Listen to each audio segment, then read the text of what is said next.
This presentation looks at the topic for this term, which is the nature of business.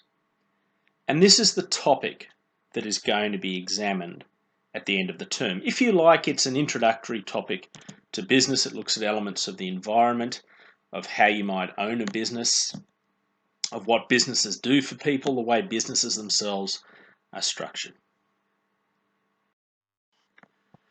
Before going into this, I want to make sure that we've got realistic expectations about what we're going to get out of this.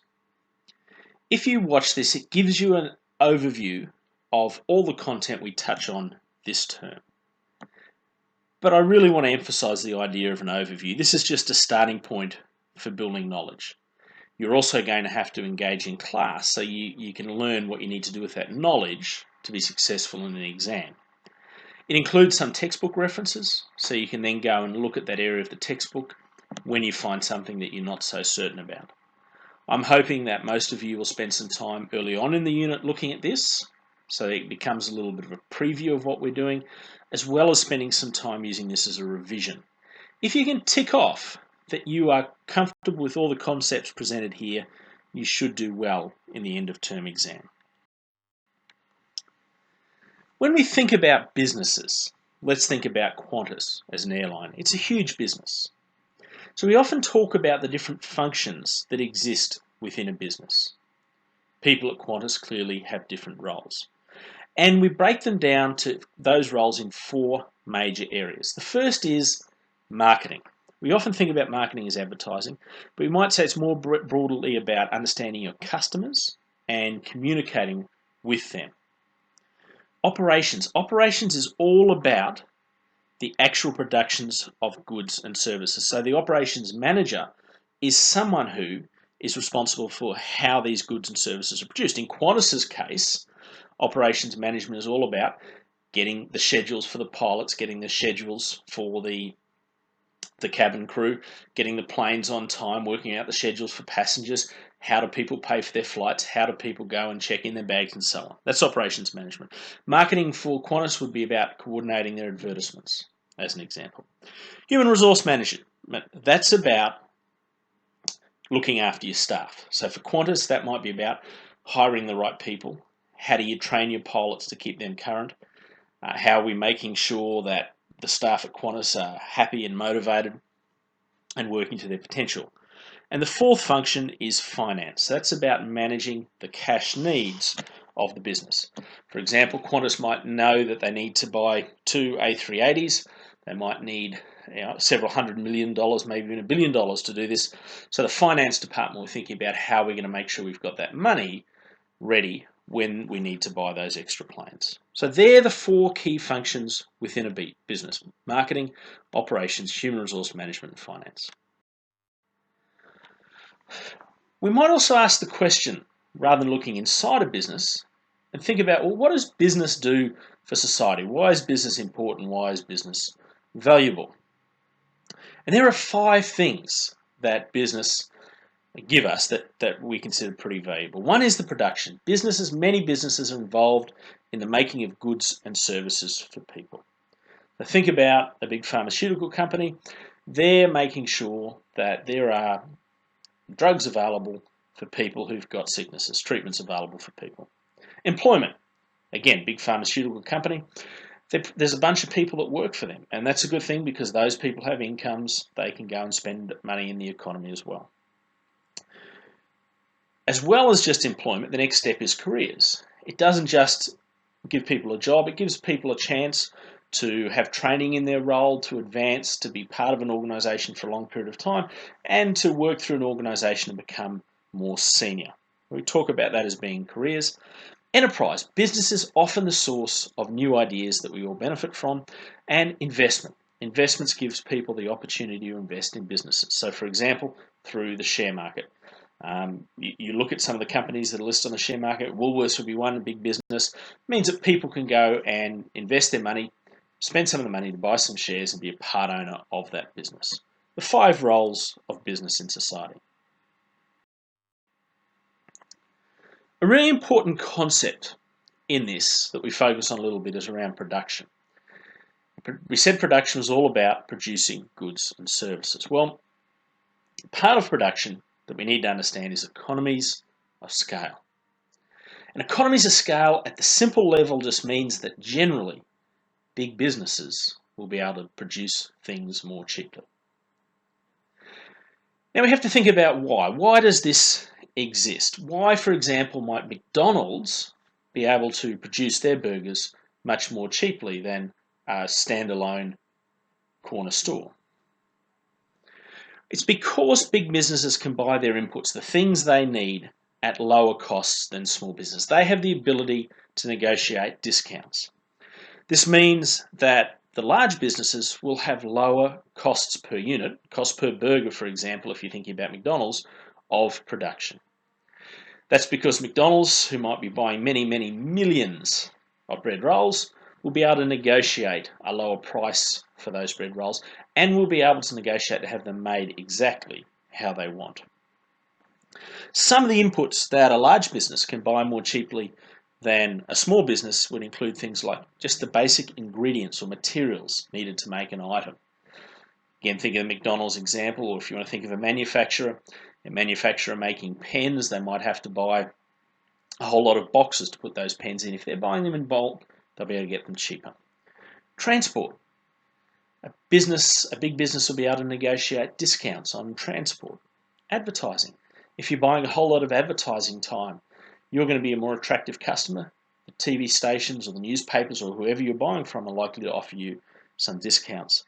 And a larger organisation can do more research and development. They can have their own people doing the research and development for them internally rather than having to pay people outside the business. So economies of scale. Going back to the core basis of it, it is that a big business will have a lower cost per unit produced than a small business. Now, let's say we want to go out and set up a business. We've got a great business idea. The reality is that as well as the business idea, we've got to think about how we are going to actually own that business. There are different ways we can do it. For example, you can just own the business in the most simple way in your own name. Or you might have a partnership. You might have 1, 2, 3, or a few other people that you want to run the business with. And so you could run that in 3 or 4 of your names. Or thirdly, you could set up a company. A company is a legal structure that is separate from yourself that you run the business in. And each of these has some advantages and disadvantages, and we'll have a look at these now. The first and the most simple business structure is a sole trader.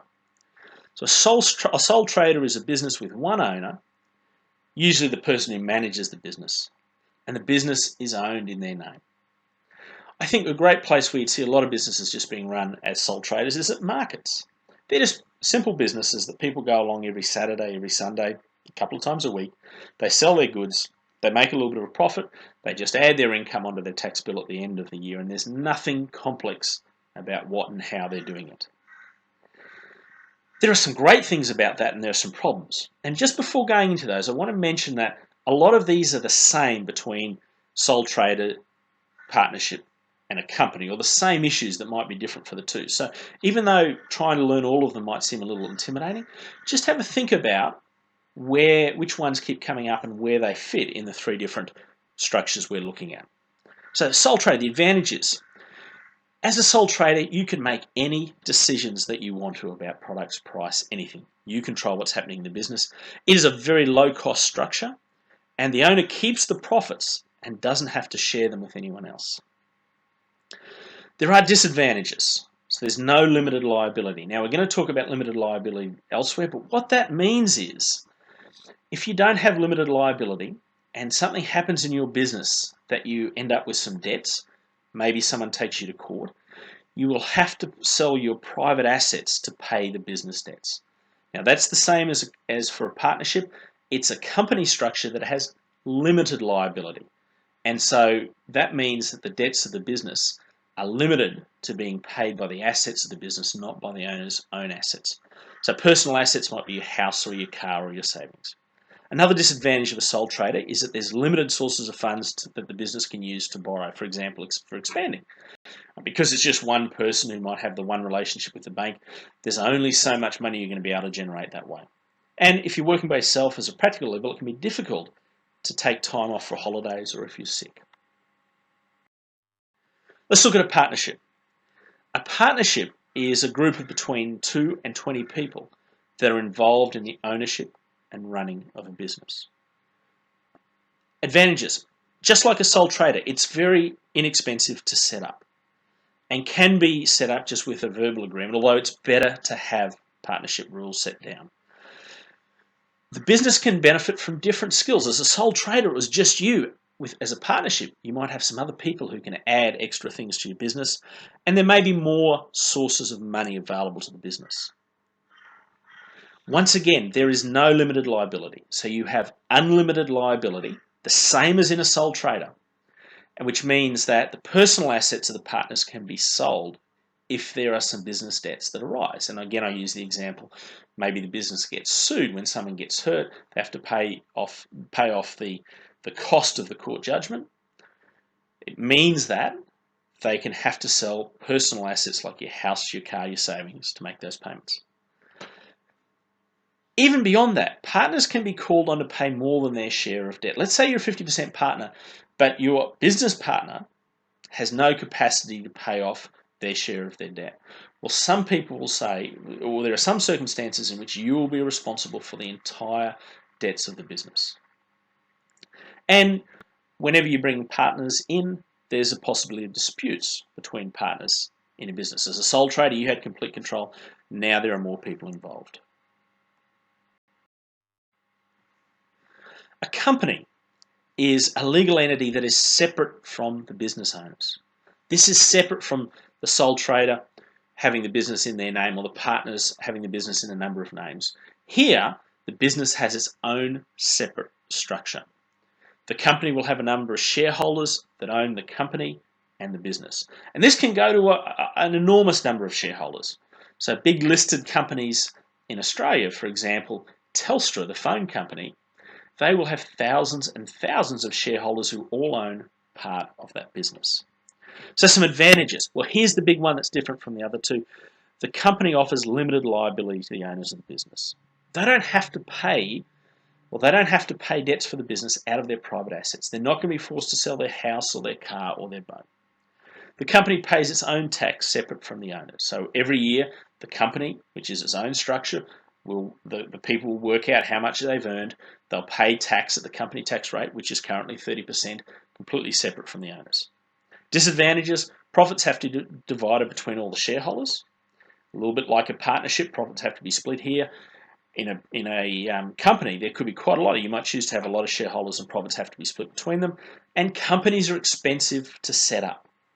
And the opposite of a sole trader is the simplest. Partnership, still pretty simple. You might have to get an agreement. Companies, you have to spend some money to actually set up a company structure because it is a separate entity in itself. I just want to go in a little bit more detail about limited liability. This is an important concept in deciding how to own a business. Now, we said that companies are the only structure that provide limited liabilities. They limit the debts of the business to being paid by the assets of the business. And it really means, at the most basic level, if a business has debts, the debts have to be paid from the assets of the company. They don't have to be paid from a person's personal assets. So it gives protection to someone's personal assets if their business is owned in a company. As we said, owning business as a sole trader does not offer limited liability. And the key benefit is that if a business owner has debts that they can't pay from the business assets, limited liability means that they don't have to pay from their personal assets.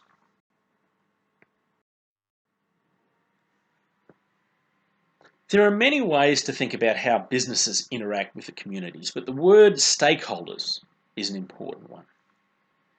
So a stakeholder is a group in society who have an interest, like a stake, in the performance or activities of a business because it has an impact on them. So in general terms, the sort of stakeholders that might be are the owners of the business.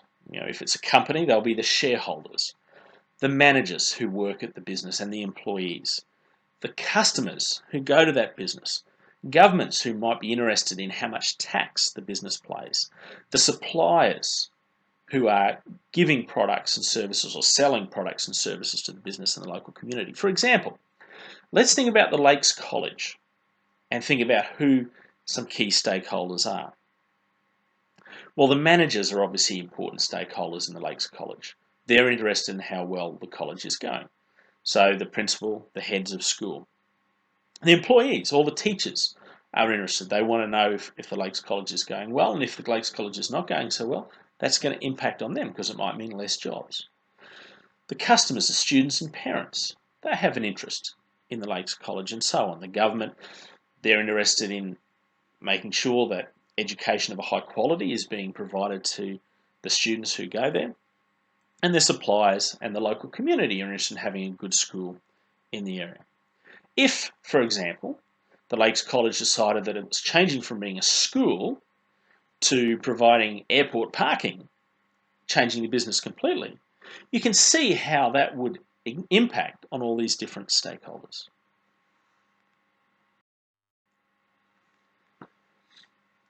Now we want to think about what do businesses want to do. And usually we can break that down at a pretty simple level. Businesses want to make a profit, and to do that, they're going to have to provide a community need or want. Costco has just moved into the North Lakes area. Clearly they want to make a profit out of their business, and they want to make sure that they're meeting some need, otherwise people aren't going to spend money there. So they've got a model that they think is a little bit different from other retailers, and so they're hoping people will go along and spend enough money that makes their store profitable.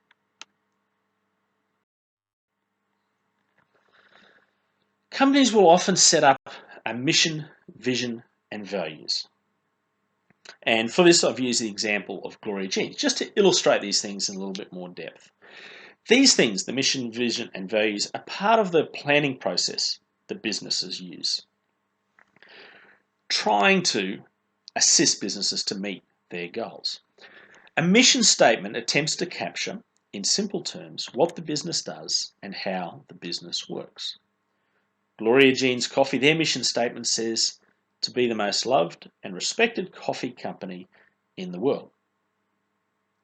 A vision statement is looking into the future and thinking about where the company will be in, say, 3 to 5 years' time, what it'll be doing and how successful it will be. For example, Gloria Jean is committed to building a unified family, serving the highest quality coffee and providing outstanding personalised service.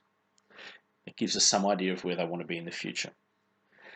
The values of organisations are also important and intangible. That means things we can't touch within the business environment that are important. So that might mean things like quality. To what extent does this business emphasise quality? Customer service, teamwork. So here we go to the example at Gloria Jeans. Our values include a commitment to excellence in everything that we do and a culture of joy and passion throughout our company. They're the things that Gloria Jean values. Having set some goals, the question then is, how does the company know whether they're moving towards them? And key performance indicators are feedback mechanisms. They provide precise and measurable data that lets the business evaluate improvement and performance. These are often abbreviated to KPIs. Key performance indicators should be known. So people should know that this is what we're measuring and we're trying to improve. They should be measurable. So we know exactly how we're going to measure what we need to measure. Is it something about profit, for example? Is it something about the number of accidents? Something that is measurable, and it should be achievable. Going from a corner store with a profit of $5,000 a year to next year wanting to be a corner store with a profit of $5 million a year, that's probably a little bit of a stretch. But a more steady growth might be achievable.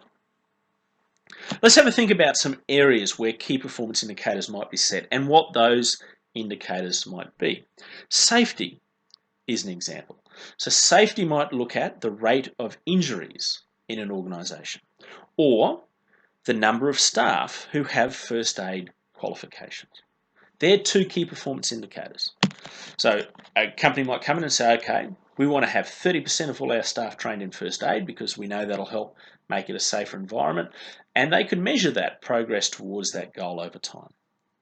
Financial performance is another area where businesses might set a target. Profit or loss is the easiest and most common. If this year's profit is $1 million, maybe next year's profit they want to make $1.1 million. Or you might focus on the value of sales. Sold $20 million of goods this year, want to increase it to $22 million next year. The environment is an increasingly important area. So you might measure the amount of waste or the level of resources used. For example, you might look at how much electricity the business is using and set a target to reduce that by 10%. And that becomes a key performance indicator. Similar to key performance indicators is this idea of benchmarking. And what benchmarking is it's a process in which an organisation compares its own work outcomes with similar work in other organisations. For example, a restaurant might throw out 22% of their ingredients. They might measure how much ingredients are coming in, how much is going out. The industry standard might be 12% of ingredients wasted. So the restaurant might use this as a target and say, okay, we're going to reduce our waste from 22% to 12%. And what they've done there is they've benchmarked themselves against the average, said they're not good enough, and they set a target to move on from there. And they could make that target a key performance indicator. They could say, in 12 months' time, we want to have reduced our waste to 12% of the ingredients that we buy. When we talk about performance, organisations want to be both effective and efficient. There's a slight difference in using those words. We've been talking a lot about key performance indicators and benchmarking just in the last couple of slides. And that's what effectiveness is. Effectiveness refers to an organisation's ability to formulate and achieve objectives. So for example, an objective might be to reduce the amount of waste from this restaurant. And then effectiveness is how well they get that outcome. An effective organisation is one that is achieving its stated objectives. Efficiency refers to the use of resources.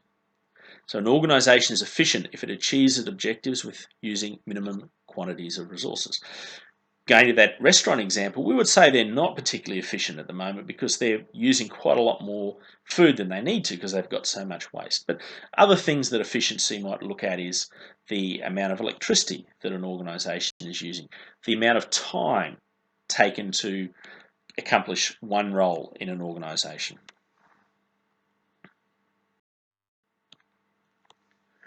When we're measuring success in an organisation, that's part of what effectiveness and efficiency is all about.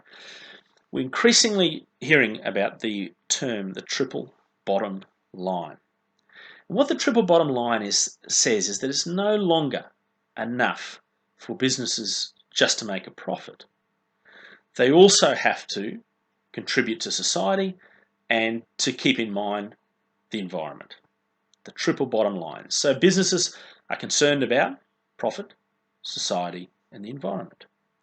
So a business using triple bottom line reporting will look to make a positive contribution to the environment, society, and make a profit. And it would look to communicate to its stakeholders. Remember, we said stakeholders were groups of people who had an interest in the performance of a business. It would communicate to its stakeholders what it's doing in each of those three areas. For example, one of the big banks just released their results and they announced a profit of more than $4 billion. So that's their first of their triple bottom line reporting. But they also talked about what they had done with society. They had more and more employees who were spending part of their time volunteering to help out at different community activities. So they were saying, we're making a positive social impact. And thirdly, they talked about what they were doing in terms of the environment, and particularly their focus on using less electricity, which meant generating less carbon pollution. And they reported on the success they'd had in reducing their carbon pollution and their electricity use. So that is what we mean when we talk about a triple bottom line. Importantly, businesses that are successful in this way can become more efficient because they're saving on resources. They can build a brand around the fact that they're helping people in the society, so people will positively look at the business for doing that. So there are business benefits that come from this activity as well. When we talk about businesses and where they operate, we can talk about two things. We can talk about the external environment. They're things that are separate to the business. Right? So that might be the macro environment, the really broad environment. That might be things like, how is the economy going at the moment? And then also the task environment. So let's think of an airline company. We'll look at what is the condition at the moment for airlines. If there were a series of air crashes in an area, well, that would make that environment more difficult for airlines because there'd be a lot of negative publicity. That's external things that are away from the business. The internal environment consists of activities that take place under the control of the organisation. So that might include things like the policies and procedures of an organisation, because they can control those things. They might choose to change the way that they're doing something, the way they're employing people, the way they're paying people. And within this, thinking about the external environment, we come up with this big theme of globalisation. As more trade happens, as more commerce happens between countries, that's having an impact on the macro, the operating and the internal environments of large organisations. All those things are potentially changing as more and more business is done between countries. We come to this really important point of corporate culture. So corporate culture, which is it's a concept that's hard to understand, but it's a term used to describe the shared values and beliefs of the people in an organisation. It's the idea of people, from people, as to what is important in their organisation and how things work. So corporate culture might include things like customer focus and ethical focus, work ethic, environmental awareness. It's thinking about a business and saying, how are things done around here? Let's think of some examples. Let's think of the RSPCA and a large bank. So the corporate culture at the RSPCA is likely to be one of caring, because they're looking after animals, trying to find homes for animals and prevent cruelty. So there's probably a caring culture there. A large bank might be more inclined to have a profit-focused culture. RSPCA might be a fairly relaxed place to work. You might see people just coming in jeans and shirts because they're working with animals. They're probably not working in the middle of the city so much. Whereas a large bank, people are likely to be in suits, quite formally dressed. In terms of customer focus, there might be similarities between an organisation like RSPCA and Commonwealth Bank, or one of the big banks. Both of them might be focused on looking after their customers. So there's some examples of the different things we might see in corporate culture. And there are important things that we can see that will give us an indication of what the corporate culture in an organisation might be like. These include the management style. How autocratic or consultative is it? So autocratic means that managers just give orders that they expect to be followed.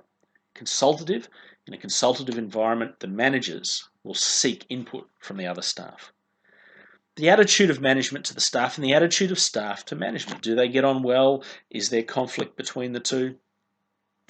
There'll be other statements and budgets and other statements of the organisation's priority. So we looked at some of those before. The idea of the missions and values that an organisation put forward. Customer relations, even something like the style of dress, will give you an idea of the corporate culture. How formal or informal is the culture? What's important is that there are ways of changing the corporate culture. So you might have a business where the corporate culture is not positive. People might be lazy. They might be poorly presented. It might be a cafe where customer service is really important, but the customer service is terrible at that cafe. There are things that you can do to change the culture in an organization. First of all, management have to provide an example of the culture that they want. So thinking about that cafe where there's terrible customer service at the moment, people are poorly presented and not working hard. Well, if management gets in there and actually starts working some shifts and showing people exactly how they expect to work, that's one way they could influence corporate culture. Recognizing and rewarding appropriate actions. Let's say there is a staff member in this cafe that do a really good job of customer service.